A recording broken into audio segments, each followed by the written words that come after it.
양은 가만히 앉아. 쓰레기 너무 이쁘네.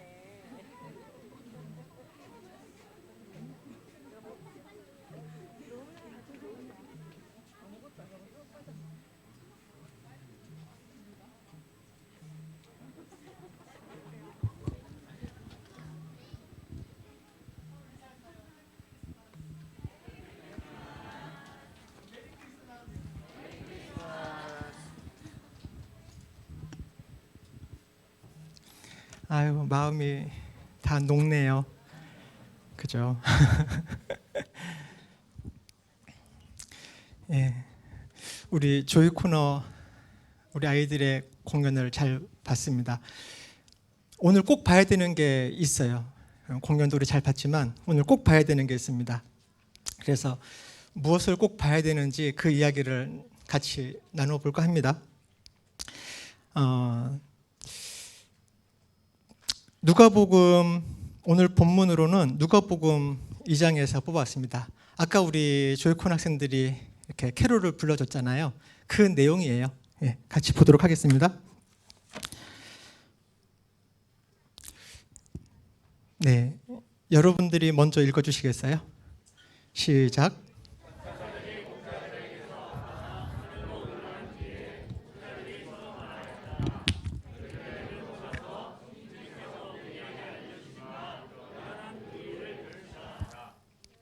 내 눈이 주님의 구원을 보았습니다.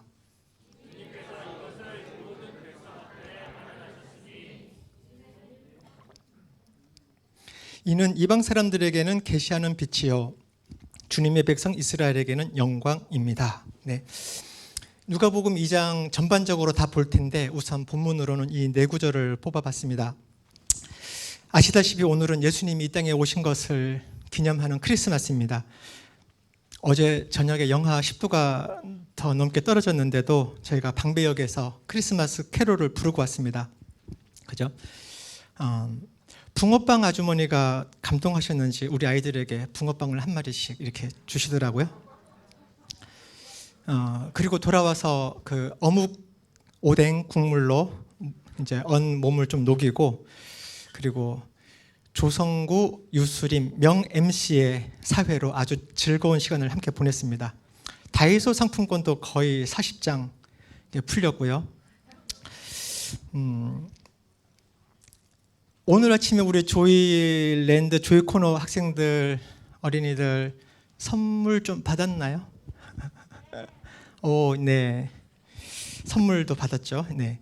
저도 크리스마스에 정말 좋은 선물을 받았던 기억이 있습니다. 받은 지 한 16년 됐는데 너무 좋아서 지금도 늘 보곤 합니다.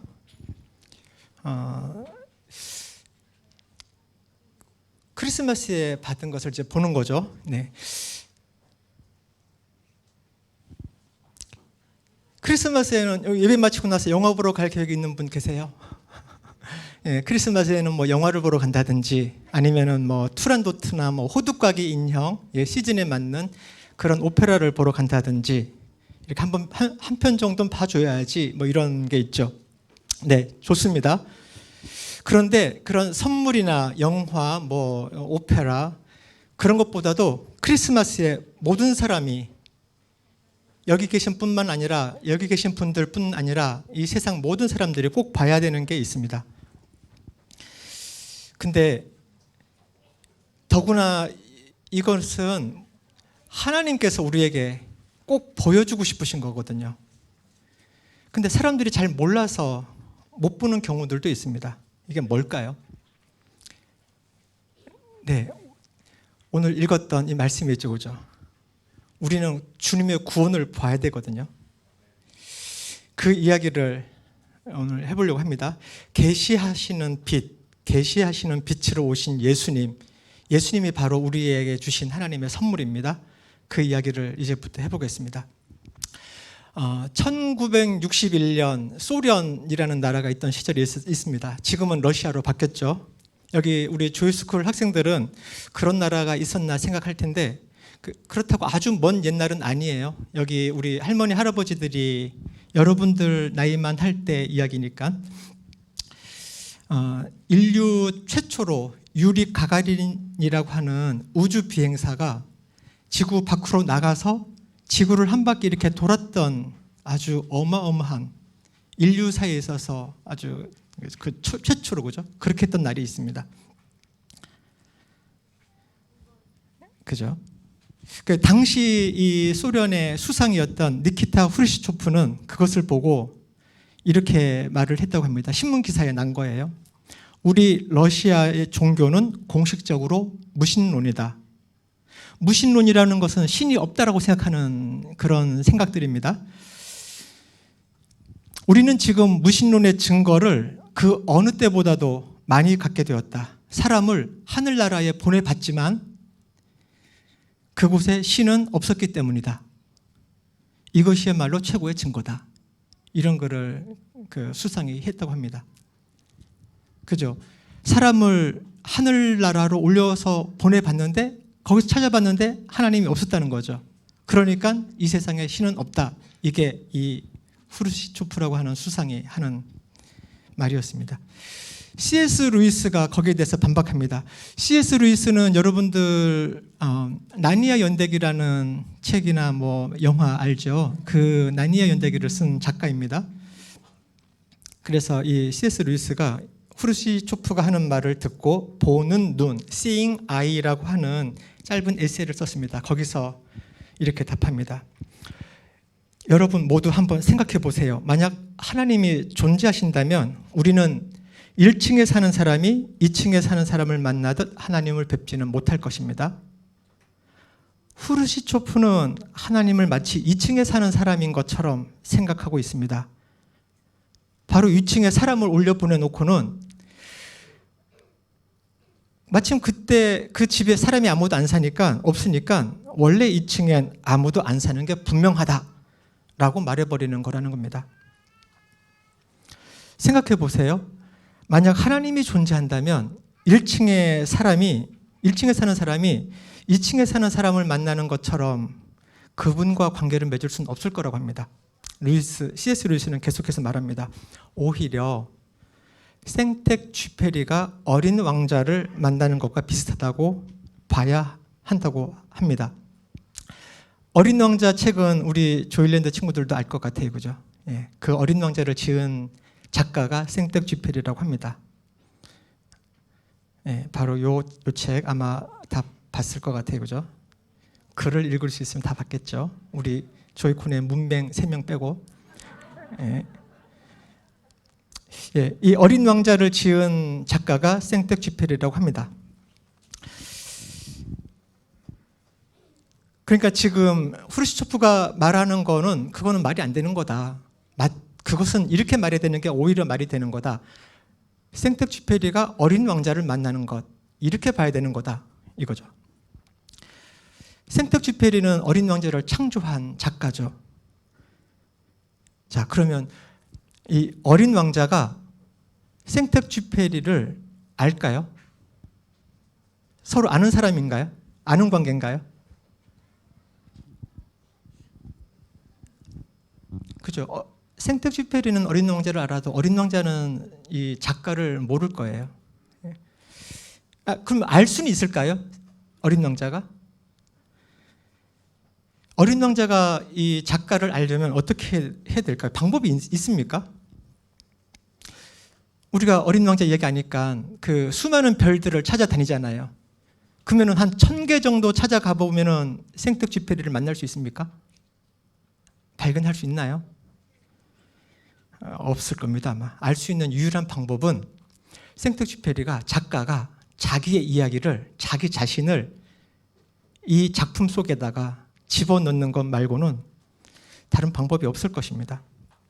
그러니까 말하자면 창조자가 자신을 피조물에 이렇게 드러내는 것 말고는 다른 방법이 없는 것입니다. 그런데 우리가 이 이야기를 알다시피 이 생텍 쥐페리는 자신의 이야기를 그죠? 조종사라고 하는 그 등장인물을 통해서 살짝 이렇게 보여주기도 합니다. 그렇다고 해서 조종사를 어린 왕자가 아는 거지 생특지피를 아는 건 아니잖아요. 우리가 창조주를 알 수 있는 유일한 방법은 창조주가 자신이 만든 세계 안에, 즉 작품 안에 스스로를 드러내는 것밖에 없습니다. 그런데 우리 하나님은요, 자신에 대한 정보를 조금 알려주는 정도 수준을 훨씬 넘어서는 그 일을 지금 한 거예요. 바로 오늘. 그냥 살짝 계시해 주는 정도뿐 아니라 직접 이 땅에 오셔서 자기 자신을 그대로 보여주신 거죠. 그게 크리스마스입니다. 그것을 기념하는 날이 오늘이에요. 누가복음 2장 13절. 네. 갑자기 그 천사와 더불어 많은 하늘 군대가 나타나서 하나님을 찬양하여 말하였다. 아까 우리 천사들 와서 찬양하는 거 다 들으셨죠, 그죠? 이 구절을 연상시키는 것 같은 하늘 군대 같은 우리 조이 코너의 찬양 해피 해피 크리스마스를 우리가 들었습니다. 이런 찬양이 약 2000년 전에 다윗의 동네라고 불리는 베들레헴이라는 지역에 양떼를 지키는 목자들에게도 들렸습니다. 밤이었습니다. 주님의 한 천사가 목자들에게 나타났습니다. 주님의 영광이 그들을 두루두루 비추니 목자들은 몹시 두려워했습니다. 천사가 말합니다. 두려워하지 말아라. 나는 온 백성에게 큰 기쁨이 될 소식을 너희에게 전하여 준다. 오늘 다윗의 동네에서 너희에게 구주가 나셨으니 그는 곧 그리스도 주님이시다. 이게 천사가 전해주는 말입니다. 계속 말합니다. 너희는 한 갓난아기가 포대기에 쌓여 구유에 누워 있는 것을 볼 터인데 이것이 너희에게 주는 표징이다. 아까 우리 조이콘 학생들이 보여준 그 스킷 바로 그 장면이죠. 네. 그리고는 갑자기 그 천사와 함께 많은 하늘 군대가 나타나서 장엄하게 찬양을 부릅니다. 더없이 높은 곳에서는 하나님께 영광이요 땅에서는 주님께서 좋아하시는 사람들에게 평화로다. 어쩌면 최초의 크리스마스 캐롤일지도 모르겠습니다. 천사와 많은 하늘 군대 연합 성가대의 찬양이 끝났습니다. 잠시 시간이 흘렀습니다. 너무나 두렵고 너무나 장엄하고 너무나 뜻밖의 일이라 잠시 먹먹한 시간이 흘렀습니다. 근데 천사들이 커튼콜도 없이 하늘로 올라가 버렸습니다. 문득 목자들은 방금 천사가 알려준 이야기가 생각이 났습니다. 서로 이야기를 합니다. 가보자. 베들레헴으로 가서 주님께서 우리에게 알려주신 거 그게 제대로 일어났는지 진짜인지 한번 가서 보자. 그리고는 목자들은 일어나서 가봅니다. 마리아와 요셉과 구유에 누워있는 아기를 발견했습니다. 천사가 말한 그대로였습니다. 네, 이게 우리가 알고 있는 크리스마스 이야기죠. 예수님께서 태어나시고 8일이 지나고 이제 그 모세의 정결 예법에 따라서 이제 성전에 올라가게 됩니다. 예수님이 올라갔다기보단 부모님이 데리고 갔겠죠. 이제 8일, 생후 8일이니까. 누가복음 2장 23절과 24절이 그 이야기를 나눠주는데요. 23절에 보면은 이렇게 나옵니다. 그것은 주님의 율법에 기록된 바 어머니의 태를 처음 여는 사내 아이마다 주님의 거룩한 사람으로 불릴 것이다 한 대로 한 것이요. 이렇게 나오죠. 그 다음에 24절도 주님의 율법에 이르신 바 산비둘기 한 쌍이나 어린 집비둘기 2마리를 드려야 한다. 근데 이 두 구절들은 전부 레위기라든지 출애굽기에 나오는 그 이야기들입니다. 그래서 모세의 법에 나와 있는 그대로 예수님의 부모님도 그 예법에 따라서 그 율법을 지키기 위해서 예수님 아기 예수를 데리고 예루살렘으로 올라갔습니다. 어쨌든 요셉과 마리아는 그렇게 해서 올라갔습니다. 25절에 보니까 이런 이야기가 있습니다. 마침 예루살렘에 시므온이라는 사람이 있었습니다. 시므온은 의롭고 경건한 사람이었습니다. 그는 그리스도를 보기 전에는 죽지 아니할 것이라는 성령의 지시를 받은 사람이었습니다. 그렇지만 그리스도가 누가 그리스도인지는 몰랐습니다. 그러니까 시므온은 계속해서 예루살렘 성전에서 지내고 있는 겁니다. 그리고 오가는 사람들을 계속 바라보고 있는 거죠. 성령님께서 알려주시기를 기도하면서 언젠간 성령님께서 알려주실 것을 믿었습니다. 그리고 27절, 그가 성령의 인도로 성전에 들어갔을 때에 마침 아기의 부모가 율법이 정한 대로 행하고자 하여 아기 예수를 데리고 들어왔다. 그죠? 딱 그 시간에 딱 맞춰서 시므온은 아기 예수를 딱 만나게 된 겁니다. 성령님께서 인도해 주신 거고 알려주신 거죠.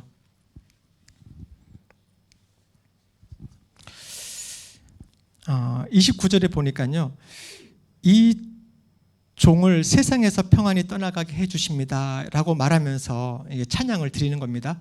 근데 이렇게 말하는 걸 봐서는 아마도 이 시므온이라고 하는 분은 나이가 꽤 많았던 것 같아요. 70, 80, 뭐 그 이상 되지 않았을까 추정합니다. 왜냐하면 이 세상에서 평안히 떠나가게 해주십니다 하면서 이제 죽을 때가 다 되었다. 그렇지만 내가 지금 눈 뜨고 살아있는 것은 성령님께서 말씀하신 그 아기 예수, 그리스도라고 하는 그분을 내가 만나야 되기 때문에, 그분을 보아야 되기 때문에, 하나님께서 그렇게 보여주고 싶으셨기 때문에, 그거 본 다음에 가야 되기 때문에 바로 그 꿈, 그 비전을 가지고 계셨던 겁니다. 그리고 30절에 이야기를 하죠. 내 눈이 주님의 구원을 보았습니다. 오늘 암송 구절입니다. 내 눈이 주님의 구원을 보았습니다. 시므온의 눈처럼 우리의 눈이 모두 주님의 구원을 보아야 됩니다. 그리스도가 오실 것에 대한 소망을 품고 성령의 인도하심을 따라 성전에서 살았던 시므온, 그리고 또 한 분이 더 계세요. 이분 이름은 안나입니다. 이분은 나이가 모르긴 몰라도 시므온 할아버지보다도 더 많았을 것 같아요. 여기 성경에는 84세라고 나오는데 뭐 해석에 따라서는 뭐 104세, 105세 이상도 될 수도 있다라고 보기도 합니다. 평생 기다려서 봐야 되는 것, 하나님께서 이분들을 통해서 꼭 보여주고 싶으셨던 것, 그리고 이분들을 통해서 꼭 알려주고 싶었던 것, 그것이 바로 아기 예수의 등장입니다. 구원을 받다겠죠. 예수 그리스도는 우리에게도 동일하게 구원이십니다. 성령님께서 우리와 함께 하셔서 우리의 눈을 밝게 해주셔서 주님의 구원을 볼 수 있기를 소망합니다. 그러면 하나님께서 예수님을 보내시기로 언제부터 준비하셨을까요? 물론 태초부터 하나님은 다 알고 계셨으니까 태초부터겠지만 본격적으로는 아브라함을 부르시면서부터라고 봐도 될 것 같습니다. 창세기 12장에 보면 하나님이 아브라함에게 나타났죠. 그리고는 이야기를 합니다. 내가 보여주는 땅으로 가라. 보여줄 땅으로 가라는 거예요. 뭐 땅 집원 번지수 알려준 것도 아니고요. 보여줄 땅으로 가라라고 합니다. 근데 하나님께서 보여주실 게 땅만이었을까요? 하나님은 아브라함에게 보여줄 게 있으셨어요. 베들레헴의 목자들과 성전에서 머물던 아까 말씀드린 시므온과 안나에게 보여주고 싶었던 것처럼 이미 아브라함에게 보여주고 싶은 게 있었습니다. 그래서 일단 땅으로 이렇게 유인하고는 좀 그렇고요. 땅으로 이제 땅을 보여주기도 하면서 그 땅을 향해서 계속해서 아브라함을 인도해 가죠. 그리고는 우리가 알다시피 아브라함의 그 믿음의 여정에서 가장 클라이막스라고 볼 수 있는 그 장면은 저는 모리아산에서 외아들 100살에 낳은 그 아들을 하나님께 바치는 그 장면인 것 같아요.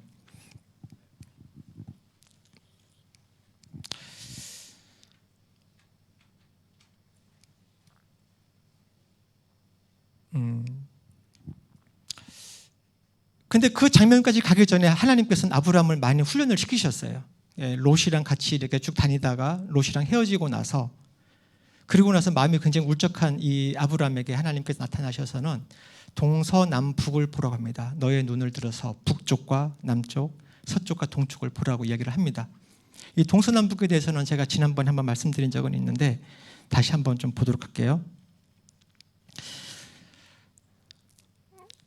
그때 말씀드렸던 것처럼 동서남북의 뜻 중에는 전부 숨겨진 것을, 감추어진 것을 보라는 의미가 있다고 말씀드린 적이 있죠. 예.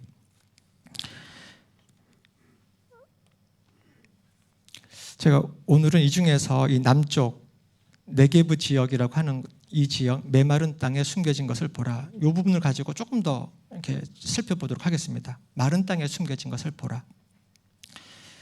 지금 눈에 보이는 이 장면은요, 아라드 마을에서 좀 나가면 바로 보이는 광야입니다. 거기에 이제 둘러서 이렇게 아무데나 찍어도 이렇게 나와요. 뭐가 보이나요? 근데 하나님께서는 이 땅을 보라는 거예요. 남쪽을 보라는 겁니다. 뭐가 있는데요? 아무것도 없어요. 근데 하나님은 보라는 거예요, 지금. 눈에 보이지 않는 그것을 보라는 겁니다. 감추어진 것을 보라는 거예요. 숨겨진 것. 그것을 보라고 하나님께서는 얘기하십니다. 그리고 하나님은 그거 보여주고 싶으신 거예요, 지금. 제가 우리 다인이랑 어느 날 이 광야에 나갔습니다. 그리고 이렇게 걷다가 땅을 무심코 봤는데요. 세상에. 이 그냥 땅이잖아요. 땅이잖아요. 뭐 없어요. 그런데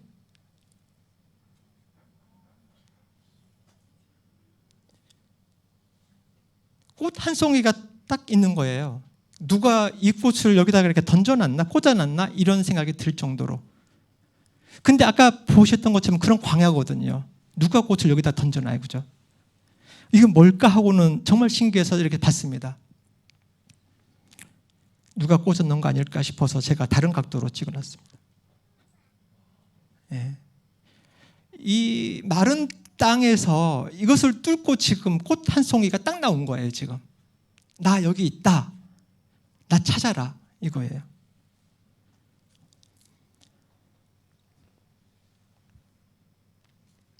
눈에 보이지 않는 거 볼 수 있어야 됩니다. 하나님께서는 그걸 보라고 하십니다. 마른 땅에 숨겨진 것, 그것을 보라고 하십니다.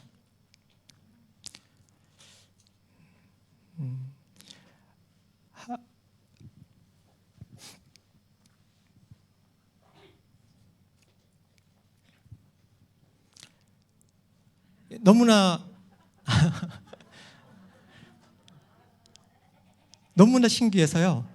마치 어린 왕자 같지 않나요? 저 행성에 저 꽃 한 송이를 이렇게 보호해주고자 마치 장미와 어린 왕자 같은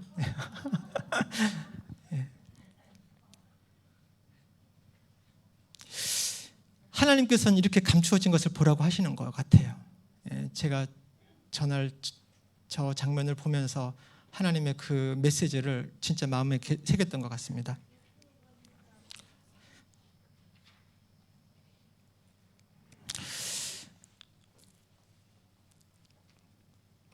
이렇게 하나님께서는 아브라함을 훈련시키셨어요. 그리고 나서 이삭을 바치려고 한 거죠. 그렇게 했을 때 아브라함은 여호와 이레의 하나님을 경험하게 됩니다. 여호와 이레. 우리가 알고 있는 여호와 이레 뭡니까?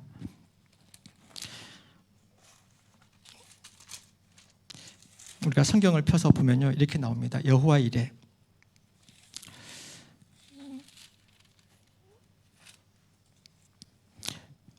아브라함이 그곳 이름을 여호와 이레라고 하였다. 오늘까지도 사람들은 주님의 산에서 준비될 것이다는 말을 한다. 이렇게 나옵니다.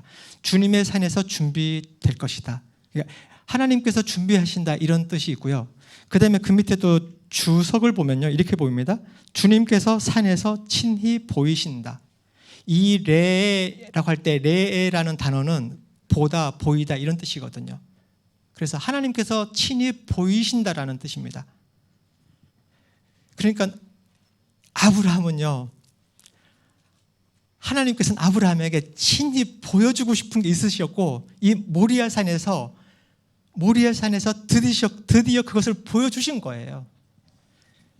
아브라함이 고개를 들어서 살펴보니, 그죠? 아브라함이 고개를 들고 살펴보니 숲풀 속에 숫양 한 마리가 있습니다. 근데 숫양 한 마리만 봤을까요? 아브라함은 보이지 않는 것을 보게 된 그런 훈련을 받았어요. 눈에 보이는 것은 숫양 한 마리였는데요. 하나님께서는 그 숫양을 통해서 하나님께서 행하실 그 일을 보여주신 거예요. 그리고 그것을 2000년이 지나고 나서 아까 말씀드렸던 시므온이라든지 안나는 바로 그 장소에서 아기 예수를 본 겁니다. 아브라함은 또 이때 앞으로 2000년 후에 자기의 후손으로 올 그리스도가 이 땅에 오실 거라는 것, 그런 하나님의 계획을 이때 본 것 같아요. 숫양이 바로 예수님의 예표죠, 그죠? 예, 바로 이 어린 양 예수, 숫양으로 바쳐지는 예수, 그 예수님을 보고 시므온이 그렇게 찬양을 한 겁니다. 내 눈이 주님의 구원을 보았습니다. 주님께서 이것을 모든 백성 앞에 마련하셨으니 이는 이방 사람들에게는 계시하시는 빛이요 주님의 백성 이스라엘에게는 영광입니다. 이렇게 시므온은 찬양을 합니다. 그리고 또다시 2000년이 지난 오늘 이 찬양은 우리도 동일하게 해야 되는 찬양인 것 같습니다. 네, 하나님께서 그토록 보여주고 싶었던, 그리고 알리고 싶었던 소식이 있죠. 그것이 바로 온 백성에게 기쁨이 되는 소식입니다. 그런데 이게 온 기쁨이 되는 소식을 온 백성에게 큰 기쁨이 되는 거라고 했는데요. 근데 나는 안 기쁘다. 혹시 내가 안 기쁘면 이게 온 백성이라고 하는 거에 예외가 발생하는 거잖아요. 아들을 주셨는데, 그죠? 하나님이 아들을 주셨는데 우리는 기뻐야 되는데 그게 당연한 건데 내가 안 기뻐요, 현재. 요즘 내 상황이 막혀가지고 내 상황이 닫혀서 이런 상황이면 기쁘기 어려울 것 같습니다. 그러니까 제가 아는 분 중에 한 분을 좀 소개할까 합니다. 어쩌면 여러분들도 알지도 모르겠어요.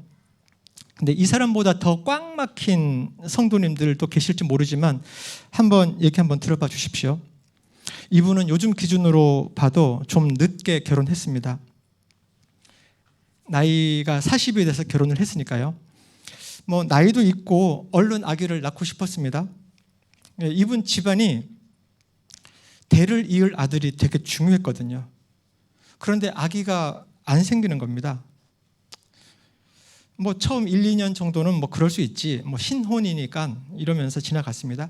5년 지나고 10년이 지났습니다. 나이는 점점 더 들어가고 뭐 이제 서서히 이거 집안 내력인가 이런 걱정도 됩니다. 어느새 15년이 지나고 이제 19년 차예요. 19년 불임의 세월 꽉 막혔죠. 여러분들이 가지고 있는 그 닫힌 것, 막힌 것은 몇 년째세요? 19년 정도 되셨어요. 어쩌면 더 됐을 수도 있겠네요, 그죠? 그런 분들도 계실 것 같기도 합니다. 이제 송구영신 예배 드리고 나면 이제 20년 차로 접어들게 되는 거죠.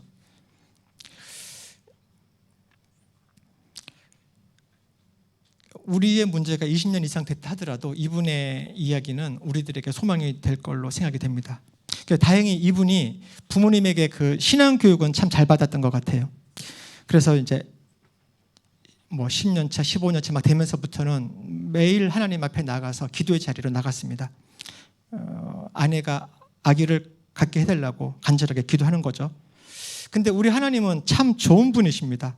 이분의 기도에 마치 기다렸다는 듯이 응답을 해주셨어요. 그것도 2배로요. 제가 그죠? 우리 하나님 참 좋으셔서 우리가 기도하는 것 그 이상을 주시는 분이시잖아요. 이분의 나이가 환갑이 됐어요. 환갑 나이에 아들을 낳았는데 쌍둥이에요. 2배 맞죠, 그죠? 이분 이야기 혹시 들어보셨어요? 아세요? 내 주변에 그런 분이 있나요? 네. 이삭입니다. 이삭의 이야기입니다. 그 신이삭 형제님 말고요. 신이삭 형제님은 아직 40 안 됐고 딸 아들 다 있습니다. 예, 이삭, 아브라함의 아들 이삭. 창세기 25장 21절 이렇게 나오죠. 네, 같이 여러분들이 한번 읽어주십시오. 시작.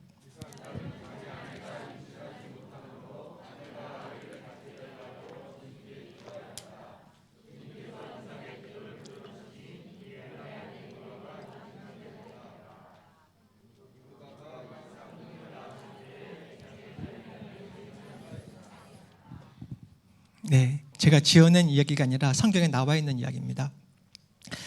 이삭은 20년 막혀있던 문제가 풀렸습니다. 닫힌 태가 열리고 돌파가 되었습니다. 이삭에게 이 이상 큰 기쁨이 되는 소식이 뭐가 있겠습니까? 우리의 꽉 막힌 문제들도 아들이 있으면 풀립니다. 아들이 있으면 풀리죠. 그 아들이 오신 것을 기념하는 날이 오늘이라니까요. 네, 쌍둥이 아들을 낳은 후 이삭의 삶을 창세기 26장에서 살펴보면 이렇게 요약을 할 수 있을 것 같습니다. 아들을 낳은 후 이삭의 삶. 안전보장, 100배 수확, 우물 4개. 이삭은 두 아들과 함께 신앙생활 이렇게 잘 해나가면서 그죠? 행복하게 잘 살 것 같았습니다. 근데 우리 인생이 그렇지만은 않잖아요. 다 알다시피 100년 만에 흉년을 만난 겁니다. 자기 아버지 때도 이런 흉년이 있었다고 들었는데 자기도 그 나이가 되니까 흉년이 찾아온 거예요. 우리가 뭐 엄청 뭐 더운 더위가 오면은 뭐 100년 만에 더위다 이렇게 말하는 것처럼 이때 100년 만에 흉년을 만난 겁니다. 그래서 이삭은 좀 살려고 그랄 지역을 통해서 이집트로 가볼까 이런 생각을 하면서 이렇게 이동을 했습니다. 그랄 지역. 왜냐하면은 여기 그랄 지역인데 여기가 길이 좋거든요. 해변길을 따라서 바로 가면은 이집트입니다. 이런 생각을 아마 하지 않았을까 싶은데 하나님께서 나타나셨어요. 이삭에게. 그리고는 이야기를 합니다. 이집트로 가지 말아라. 이 땅에서 살아라. 네가 이 땅에서 살아야 내가 너를 보살피고 너에게 복을 주겠다고 하시며 아브라함에게 주신 언약을 다시 말해 주십니다. 그래서 이삭은 아멘 하고 그랄에서 그대로 머물러 살았습니다. 바로 이 지역이 그랄 지역이죠. 근데 이 지역에 살고 있는데요. 아내 리브가가 정말 예쁘거든요. 그러니까 이 그랄 지역 사람들이 자기 아내를 뺏어가려고 자기를 죽일 것 같은 거예요. 그게 두려운 거죠. 근데 그도 그럴 것이 그 일대에 그 당시에 그 가나안 지역의 풍습에는요. 나그네가 오면 나그네의 가진 것을 다 탈취하고 심지어 죽여도 괜찮은 오히려 그런 게 권장이 되는 그런 지역이었습니다. 그런 문화를 가지고 있었습니다. 그렇기 때문에 이 나그네 신세인 이삭으로서는 두려울 수밖에 없죠. 그래서 리브가를 누이라고 이렇게 속이게 됩니다. 그런데 블레셋 왕인 아비멜렉에게 들켜버리고 말아요. 아비멜렉 왕은 이삭을 나무라면서 모든 백성에게 경고를 내립니다. 이삭과 리브가를 건드리는 사람은 사형을 받을 것이다. 이렇게 포고를 딱 내려놔요. 이렇게 하나님은 이삭의 실수에도 불구하고 오히려 역전시켜서 안전 보장을 해줍니다. 그 일대의 왕이 이삭과 리브가 건들지 마 이렇게 말했는데 누가 건들겠어요, 그죠? 그렇게 해서 안전 보장을 해주십니다. 이제 몇 년 거기서 좀 더 머무르면서 농사를 짓게 됩니다. 그리고 100배 수확을 거두어요. 양을 치던 유목민이잖아요, 이삭은. 자기 전공 분야도 아니에요. 자기 전공 분야도 아닌 그 농사 분야에서 100배 수확을 거둡니다. 우리가 주식 투자를 해보면 20% 수익 내기도 어려운데, 그죠? 20%만 나도 아주 잘했다라고 할 수 있는데 이삭은 100배. 퍼센트로 따지면 1000%입니다. 1000%. 주님께서 복을 주셨기 때문이라고 성경은 기록합니다. 그래서 그는 부자가 되었고 재산이 점점 늘어서 아주 부유하게 되었습니다. 그가 양떼, 소떼, 자기 전공 분야에서도 꽤 잘 됐어요. 남종과 여종을 많이 거느리게 되니 그렇게 되고 나니까 블레셋 사람들이 시기하게 됩니다. 그리고 견제가 들어오기 시작했어요. 그리고는 아브라함 때 팠던 우물들을 막 메꿔버리고 이렇게 방해를 하고 이제 갈등이 시작이 됩니다. 그러니까 아비멜렉이 찾아왔어요. 당신이 우리보다 훨씬 강하니까 떠나라 얘기를 합니다. 그러니까 이삭은 이제 군발 안고 떠납니다. 그리고는 이 그랄에서 나와서 이 그랄 골짜기를 지나서 이 그랄 평화 쪽으로 이 지역에 와서 살고 있습니다. 바로 이 지역에서. 그리고는 우물을 팠어요. 터졌어요. 아까 보이지 않는 거 보아야 된다라는 거 말씀드렸잖아요. 그죠? 그 마른 땅인데 거기에 물이 있습니까? 근데 이삭 또한 흐르는 샘줄기를 보는 눈이 있었나 봐요. 하나님께서 보게 해 주신 것 같습니다. 파면 샘줄기가 터지는 거예요. 그렇게 해서 우물 3개를 팝니다. 예, 그 정도 되고 나니까요, 아비멜렉과 그 군대 장관이 찾아와서 이야기를 하죠. 내가 쭉 보니 하나님이 당신과 함께 계신 것 같다. 그러니까 우리 이제 평화조약 맺고 사이좋게 지내자. 이렇게 이야기 나옵니다. 생각해보면 그 그랄에 있는 사람들이 무서워가지고 아내를 누이라고 속이던 이삭인데 이제는 그 사람들이 찾아와서 오히려 그들이 평화조약 맺자고 요청하는 상황으로 완전 역전하게 되었습니다. 이렇게 평화조약을 맺은 날 종들로부터 우물이 하나 더 터졌다는, 우물이 샘이 솟았다는 이런 보고를 또 받게 됩니다. 그 우물 이름을 쉐바, 그러니까 맹세 또는 7개의 우물 이런 뜻이 있습니다. 네, 찬양팀 올라와 주시겠어요? 네. 이제 말씀을 좀 마무리를 좀 하도록 하겠습니다.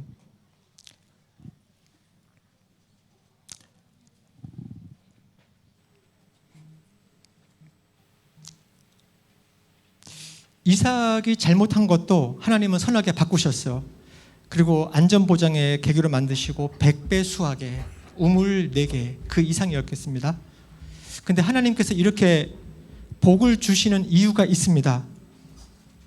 하나님께서 이렇게 복을 주시는 이유가 있어요. 바로 아들입니다. 아들.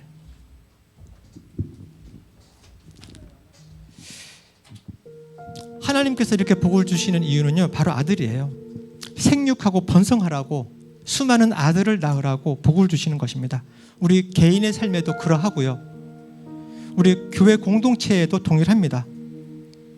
온 백성에게 큰 기쁨이 되는 소식이 날아온 이 크리스마스 날에 현재 내 상황이 막혀 있어가지고, 내가 지금 닫혀 있어가지고 그래서 내가 지금 기쁘지 않은가요? 혹시? 우리가 한나 이야기를 이미 들었지만 한나도 하나님께서 태를 닫아 놓으셨었습니다. 우리 삶에 무엇인가 막혔다? 닫혔다? 그러면 기대해도 좋습니다.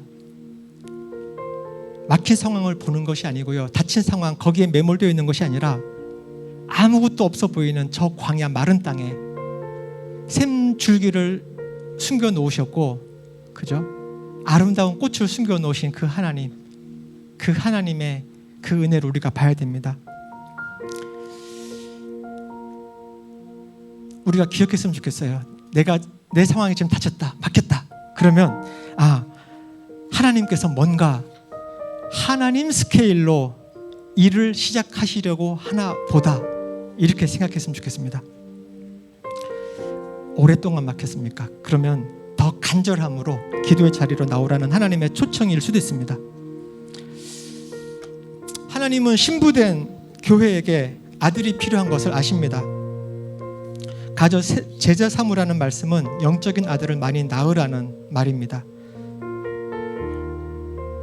하나님께서 직접 아들로 오신 날이죠, 오늘이. 개인으로서 그리고 공동체로서도 우리는 오늘 베들레헴 목자들처럼, 시므온, 안나처럼 아기 예수를 보아야 합니다. 꼭 보아야 합니다. 네.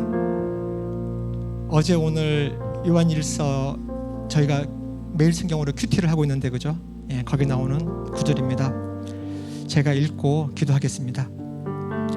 하나님의 사랑이 우리에게 이렇게 드러났으니 곧 하나님이 자기 외아들을 세상에 보내주셔서 우리로 하여금 그로 말미암아 살게 해주신 것입니다.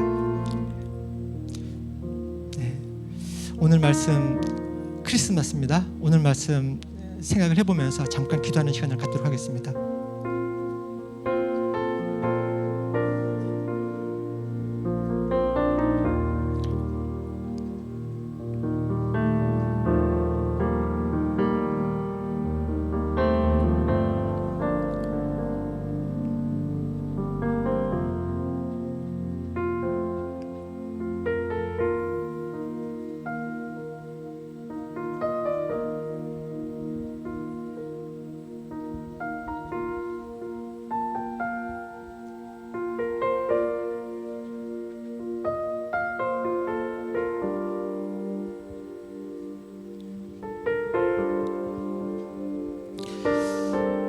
하나님의 사랑이 우리에게 이렇게 드러났습니다.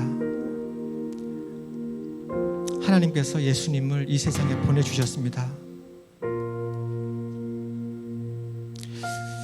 그래서 우리가 살 수 있습니다. 막힌 상황, 닫힌 상황 열 수 있습니다. 뚫을 수 있습니다. 돌파할 수 있습니다. 바로 우리에게 아들이 있기 때문입니다. 하나님께서 그 아들을 보내주셨기 때문입니다.